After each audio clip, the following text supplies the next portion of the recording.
கடவுளுடன் உள்ள நெருக்கத்திலிருந்து தயவு வருகிறது.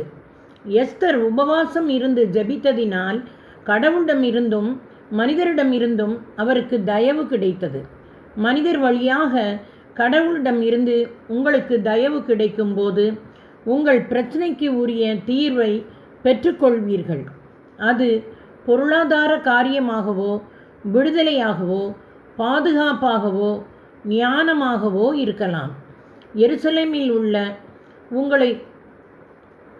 எருசலேமில் உள்ள தேவாலயத்திற்கு பவுலை அறிமுகப்படுத்த பர்னபாஸ் தேவைப்பட்டார். உங்களை உயர்த்த கடவுள் மற்றவர்களை அனுப்புவார். பவுல் ஜெபித்தபோது அனனியாவை சந்தித்தார்.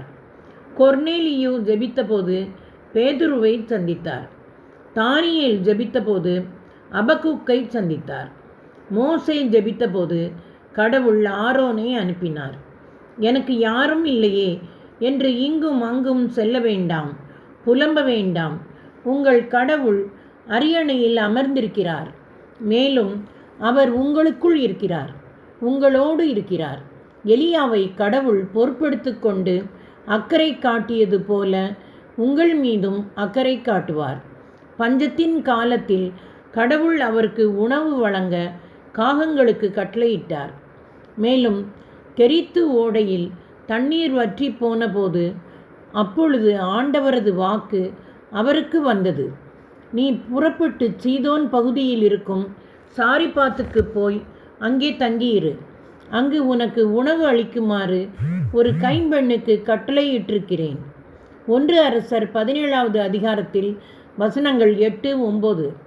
கடவுள் யாருடைய உள்ளத்தை வேண்டுமானாலும் தூண்டி எழுப்புவார்.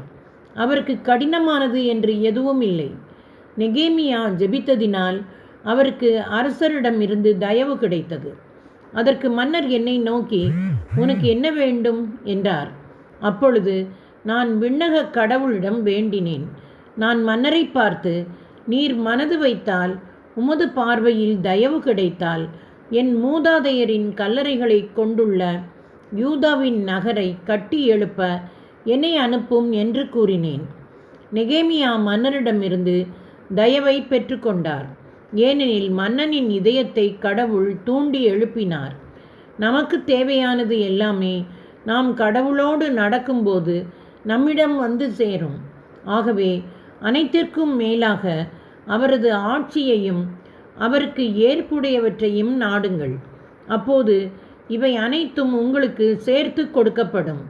மத்தேயு எழுதிய நற்செய்தி அதிகாரம் 6 இறைத்திருவசனம் 33. தொடர்வோமா நண்பர்களே?